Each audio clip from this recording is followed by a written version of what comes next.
Hi, and welcome back to North Shore Television celebration of World Art Day. Now with us is Gregory Singer, aka Rage Sinclair. Greg is currently an educational administrator and a practicing social worker. However, he's worked on behalf of those in need throughout the state since 1990. He's received numerous awards and citations for his work and endeavors on behalf of others. Now, as Rage Sinclair, he's a co-creator of Poeartistry, Inc., which is what we're here to talk about today. But first, welcome. Welcome. Thank you very much, Erica, for having me.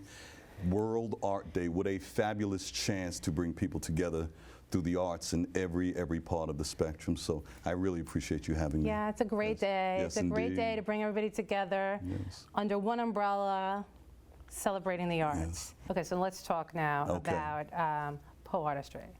What is it? How did you come about creating it? Poeartistry is truly the amalgamation of all that we are.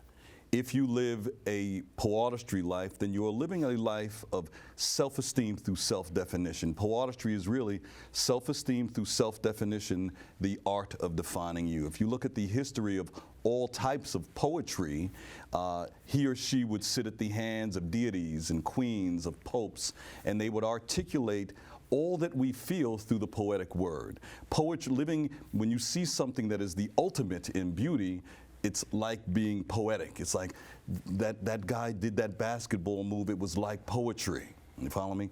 Poetry in motion. So poeartistry is everything that life can do with a word, i.e. dance to the word and sing to the word and live by the word and perpetuate life through word. So you defend yourself, self-esteem through self-definition, through the articulation of yourself through poetry. It just so happens that I write in prose because I'm a little floral in my writing. I like to tell stories in each of the pieces. I look at each of them like they have a life of their own. So if you are living a life poetic, you are living the life of poeartistry. So it's self-esteem through self-definition. It is poetry, it is music, it is dance, it is dramatic prose, it is plays, it is song, it is all that will bring your life to life through poetry. You told us a little bit about what Poeartistry is. Yes. But what made you, like, what came up, how'd you get this idea? Where'd you come up with this idea? Well, to be honest, I'm a very malleable person, right? And I was in my graduate program. Before studying social welfare, I was a theatrical person, i.e. studying theater in college, majored in psychology, minored in theater, minored in theatrical aspects. I'm studying at Stony Brook University, and Dr. Frances Brisbane, I give her name because she was one of my heroes. We have a class on addressing child abuse in various sections of our society. And she says you can address it through essays, through letters, or through poetry. Now, you're writing 15-page papers on various social welfare issues. I said, I can write poetry while studying this, and you're inundated with your internship. And at the time, my children were very young with being a father and working a full-time job and getting your master's. And she says, you can write poetry and get an A for this class. I said, what? And so one of the pieces I wrote, if I might share it, is called Surviving Survival. You know, with my ear pressed to the door, I listen for the sound of their footsteps. I truly believe that I will be safe as long as my quiet is kept. When they drink that smelly juice, it tends to make them crazy. Their bodies shake and their eyes look lazy. For some reason, happiness has disappeared. The way we laughed, smiled, the way you both cared. It appears that I'm now the cause of your pain, that I've somehow exhausted your lively gains, but I promise you this, and I tell you it's no lie, my love for you will be strong until I die, and though you may not see it through your drunken haze, my life as your child will see brighter days, and our umbilical love will go through a miraculous revival. Yeah, I'm getting used to surviving survival. When a father says, you ask a grown man with a child by his side, you say, how you doing, man? How's everything going? He goes, hey, man, I'm surviving. The child that father is carrying or walking is surviving his survival. That's what you used for your class? Yeah, I used one of 5. I used Surviving Survival, Endless Possibilities, The Greatest Love You'll Ever Know, and 2 others, and Dr. Brisbane saw the credence and the weight of those matters, and I earned that A. I was happy. It's one of the greatest experiences I've had in an educational setting under that great location. I'm happy to say I got my master's from Stony Brook University. Yes. Isn't it nice Yes. when you're able to be in a class and that goes outside the box? Yes. And lets you express and it was a yourself how gift, you- a yeah. true gift that she allowed us to do that. So thank you for asking that Yeah, question. you're welcome. You're Thank very you. welcome. Okay, so really quickly, you have a team. Yes, yes. Who's your team that you work Well, with? my team is an amalgamation of some of the most talented people I know. Dr. Lee Stone, he is the executive producer, and my partner in reference to all endeavors. Raphael Gibbs, he is our chief engineer of all matters pertaining to assisting with the bridge of putting the music together. He's a magnificent young, talented man. And Andre Vanderpool is our visual.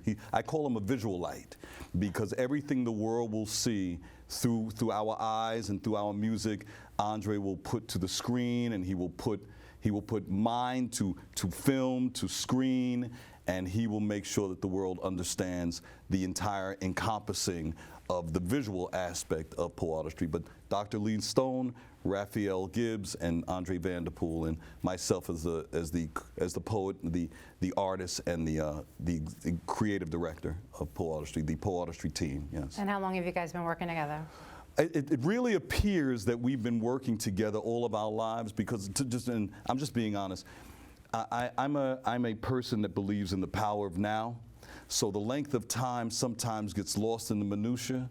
So we've been working together all of our lives, if I might say that, because we come into a room and it's like we've known each other all our lives. This current project we've been working on for about 24 to 36 months, only because we had the COVID break and we had to split up. Now we were speaking via video and speaking in our own terms. Mm-hmm. But we came back together in July, and we have been fostering forward such energy in reference to Poeartistry Empathy, our current project that will be coming out. So you had also mentioned about a book that you Yes. recently read. Well, Stinky Poo, Who Are You by Rage Sinclair was a labor of love actually written during COVID. I needed an outlet. As an educator, we were placed in hiatus in our various homes and meeting in Zoom, mm-hmm. And also as a clinician, I'm in my home doing Zoom sessions. So by day, after my various duties, I was walking a lot, and basically I wore out 3 pairs of sneakers over about 4 or 5 months. Really?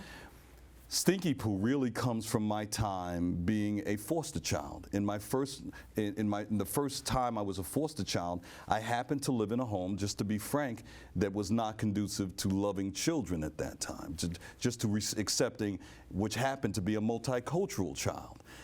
My father was from Europe and my mother was African or of African descent. And when I go into this house, it was a few years after people started to understand that people of all creeds, races, and colors could love each other. So they treated me in ways that I wouldn't want anyone to be treated. So they would send me to school periodically in ways that were not conducive to you making friends. So a group of kids called this child Stinky Poo, like Winnie the Pooh, like the bear that was Winnie the Pooh. Stinky Poo. So I said, well, Stinky Poo at that time still, he was defending himself with putting his chest out. You can say whatever words you want to say. I will still be me. But it did bother me that you were calling me Stinky Poo because I couldn't do anything about it. Mm-hmm. They said I could only take a shower twice a week. And I'm at an age where your body is, and your pheromones and your funk, to be honest, are real. Mm-hmm. You're living an active lifestyle at whatever age you are. Yeah. And I said, yeah, that's not right. It's not right. But it allowed me to foster a sense of myself. And it also fostered resiliency. So Stinky Poo is one part, the detriments of what teasing and bullying can do to a child. But if a child survives this, if a child can see themselves through the angst that they may live, then he or she will find a way to be better than their circumstance. The majority of a child's life will be adulthood. It's what you leave behind that you can't use, and what you use in its space that you can perpetuate yourself forward will really be the tools that will help you survive a myriad of different circumstances that will cripple some and make others fly. That time in my life, although it was detrimental in reference to me in the moment, allowed me to say, I can be better. I know I could be better. And if I needed to rely on me, I'm going to rely on me. One of the words or phrases I wrote in one of my early writings in reflection of my parents leaving me behind is, with all you took from me, you still gave me my destiny. Because if all I have is the memory of what you did not give me, I still have the thoughts of what I can give myself. So there's a balance, you know. We're the apple in the tree to our parents. But the seeds that drop right at the base of those trees, the seeds are reabsorbed into the earth. It's just, you know, sometimes those apples roll away, rolling far and free to play. I happen to be that apple that rolled down that hill and grew my own tree. And now I think we're going to take a break and have you read the book. Thank you so much. I'm looking forward to presenting to the world Stinky Poo. Who are you? Good day, everyone. And on behalf of World Art Day, my name is Rage Sinclair. Today we present on behalf of the Poeartistry line of children's books, Stinky Poo, Who Are You? By Rage Sinclair. On a hot Brooklyn day, under a hazy, humid heat, a young boy stands dirty from afro to feet. Although kind of heart and a stomach bare of food, he was distracted by the words, I wish I could. Be done with this dusty dew that makes others look away, scamper to find with other kids to play. Be free of the smell that has others make fun of this lonely child with no place to run. Feel my mommy's touch that would wash this dirty face, hands that help me button my shirt and tie up my loose lace. Fly to the sky where she lives right now, oh so blue, oh so wow. Show the world how smart I am, that my words matter, that I have a plan. And stop the rumble from the floor of my father's heavy pace, like a gray and white knight pounding wood into place. Grow up a little quicker and get muscles so to move and show. Stare back at these bullies, show them where to go. Wipe my brother's nose, comb my sister's hair, help them to look clean like someone does care. Ask Mr. Edison to please keep the lights on. When the sun goes down, the nights seem so long. And colder as we all huddle into place, rubbing hands together, rosy cheeks to our face. And although you call me Stinky Poo, today is the day that I'll show you. Happy World Arts Day, ladies and gentlemen. Have a blessed day.